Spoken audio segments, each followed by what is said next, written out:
And it's just one of those things you can't explain, one of those things that's the beautiful thing about soccer and then the bad thing about soccer. But at the end of the day, I think the most important thing was that we won. The team came through, the guys had my back, Drake Callender made an unbelievable save, and then he went on to win it. And I mean, no, in the moment, I felt terrible. I felt like I let the team down. All the hard work that we had put in to get ourselves into the final, to get ourselves a first hardware, it was a difficult moment, but I had the support of my teammates, Leo, Sergio, Jordi, DeAndre, everybody knows in the locker room what I've given up for the team, and they all back me up. And at the end of the day, the most important thing was the dub and to get the trophy and to, of course, celebrate and lift it. So that was a beautiful thing. But for sure, a roller coaster of emotions.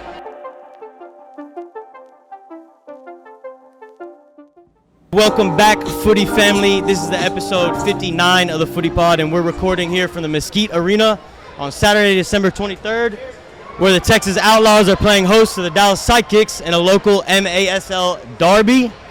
And taking the honorary first kick at tonight's game was former FC Dallas homegrown talent and the player with the single most appearances for Inter Miami, with 78 games to his name, none other than Victor Ulloa. So, of course, we had to get him on, ask him a few questions. So, appreciate your time, sir. Yeah, nice man, meeting you formally. Thanks for having me on, man. I appreciate it. I did want to ask you about kind of your time coming through the FC Dallas Academy, because that was, when the professional academies, MLS academies had first started. DA was a brand new thing. So can you just kind of talk us through your progress going through the FC Dallas Academy and then your transition into the first team? Yeah, no, I think, like you said, it was a brand new program at the time. I don't know if it was 2005 or 2006. It was one of those years.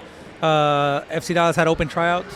They went out on TV and they said, hey, like, whoever makes our team, they basically won't have to pay anything in terms of trips, hotels. Sign me up for that.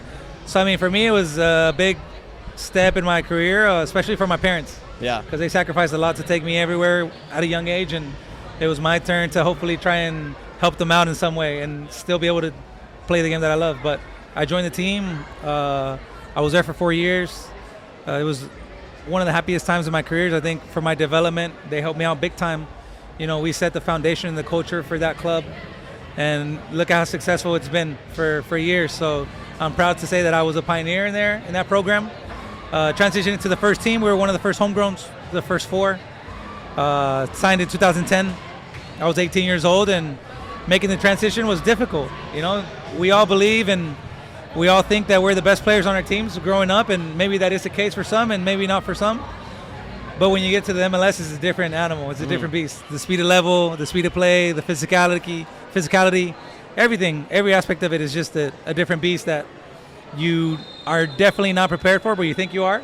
And I think it's part of being young, having that hunger. So we definitely had that, but it took a lot of work. It was hard work. It was a lot of grind and a lot of the same stuff that we had been doing in the academy. Just keep working, keep that strong mentality. And finally, I was able to break into the first team. I signed in 2010. I didn't play for 3 years. I had my debut in 2011, and I didn't play after that until 2014. That must have been tough. 2014. So for the first 3 years of my career, I was just training. I was playing reserve games. But I kept going. I kept grinding. I never gave up. I had a strong support system in my parents and my family. But more than anything, they helped me with my mentality. My mentality was strong. It was there. I had a saying that I said before, and I haven't said it in a while, but it was, you can bend me, but you're not going to break me. And I had that type of mentality throughout that tough time in my career. And finally, when I got an opportunity to play on the first team, I took advantage of it, and I was ready. I was prepared. I had been working hard for it. And from then, I went on to play. I've been playing for 13 years now. I just finished my 13th year. And proud to have been part of my journey, man. I wouldn't change a thing. A lot of times you think back and you're like, maybe I should have gone to school. Maybe I should have taken a scholarship to a college and then got drafted. But no, man. I think the experiences that I got in those difficult times really made me learn. Really made me learn and really taught me about sacrifice, about hard work, and it helped me with the mentality that I have today. And that's so clear to see just from this short conversation. You can see the professionalism in it, and it's such a good example for young players, and you've been such a good example for them that have looked up to you, coming through FC Dallas and like you said, being a pioneer there, and then you were obviously a pioneer in multiple places after that too. So we have some mutual friends. I was telling you before that we were watching your recent game with Miami in the Leagues Cup final, first final in the history of the club. a lot of publicity around the event and just so much going on. He tells me that he gave you a little shout before the game, hit you with a good luck shout. So we were really excited to watch the game, and it's how finals usually go, very competitive, and you go to penalties, right? You're in the game at this point, you get your moment, you have a chance to win the game at the end, penalties missed. So I just wanted to ask you this right up front, get straight to the business. What was kind of like your mindset in that moment? What was going through your mind missing the penalty? And was there anything said from those guys in terms of words of encouragement or any way that they acknowledge you to kind of like keep your mind right in that moment?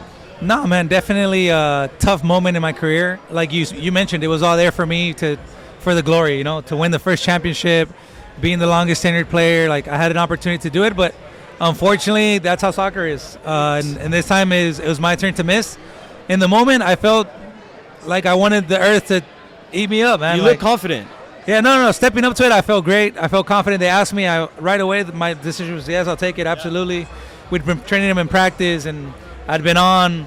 And it's just one of those things. One of those things you can't explain. One of those things that's the beautiful thing about soccer, and then the bad thing about soccer. But at the end of the day, I think the most important thing was that we won. The team came through. The guys had my back. Drake Callender made an unbelievable save, and then he went on to win it. And I mean, no, in the moment, I felt terrible. I felt like I let the team down. All the hard work that we had put in to get ourselves into the final, to get ourselves a first hardware. It was a difficult moment, but I had the support of my players, the support of my teammates, Leo, Sergio, Jordi, DeAndre, everybody knows in that locker room what I've given up for the team, and they all back me up. And at the end of the day, the most important thing was the dub and to get the trophy and to of course celebrate and lift it. So that was a beautiful thing, but for sure, a roller coaster of emotions. If you've been close to that level, you've experienced it. There's so many ups and downs, and once you get to that level, it's players that really can manage that and stay balanced through all the lows and the highs that ultimately like create the most longevity in their career. So for the question really is for younger players that are coming up, like what would be your advice to a player that finds themselves in a similar situation? Because at one point or another, it's going to happen to every player. You're going to miss a penalty. You're going to miss, a chance. You're going to, miss a save as a goalkeeper in a crucial moment. But, that's part of it. And so how do you just manage that within yourself going through those times, especially, if you're not quite as experienced like you are? No, I think you said it well. I think the most important thing and the biggest advice I could give anybody is don't get too high when it's going good and don't get too low when it's going bad. I think the beautiful thing about this sport, and it's a little bit cliche maybe, but you always have another opportunity and you're going to have another go at it. And the most important thing is that you give it your all and you do whatever it is you're going to do with confidence and with decision. We step on the field wanting to play great every single game, but that's 22 players plus the substitutions. It's not going to happen for everybody. So that would be my advice. Just keep working, stay humble, and don't get too low when you're doing bad and don't get too high when you're doing well. Because it was instantly erased. Like, I think it was 2 kicks later that you win it, right? We went to the full 11, the full 12. Okay. Yeah. So you were the 5th taker. I was the 5th. And then you go all the way to 11. We went to 11. So you're just sweating that whole time, like. This whole time I'm just like, oh please, no. I was like, don't lose, no, come on. And I was so nervous. I mean, I think I was. Before the penalty shootout, I was okay. I was a little bit nervous, but it was just normal things that happen during those type of games. But afterwards, no, it was absolutely chaos. Of course, once you win it, all the emotions that I have was crazy. Yeah. So what was like? I would say since you did go on to win, how do you think your mindset was affected in that sense? If it had been the other result, right? If you ended up losing the match, like how do you think that would have affected you? The next day and the weeks after? No, I think for sure. I mean, even though we won, mentally it still took a toll on me. I was stepped up and I wanted to make it, and I didn't. So it helped that we won, yeah, but I can imagine if we lost. I think mentally it would have been the toughest battle to overcome. But again, I've been playing for a long time, and I've had a great support system. I've been able to do like protocols and little things myself to where I don't get too low. I'm gonna have another opportunity. I gave it my all. I stepped up to score. I didn't, and it's gonna be it. That's how soccer's written. If it was perfect and everything went well, then I think it would be boring. That's the beautiful aspect of the game. I mean, you see the emotions from the champions and you see the emotions from the losers. Yeah. And going to PKs, I mean, what an unbelievable game. We both deserve to win. That's the reality. But, I mean, it felt nice. It felt great. It helped a lot that we won. And, again, my family, just the support of my family and my friends and my wife, especially at home, you know, knowing that they always have my back no matter what, I think that's huge.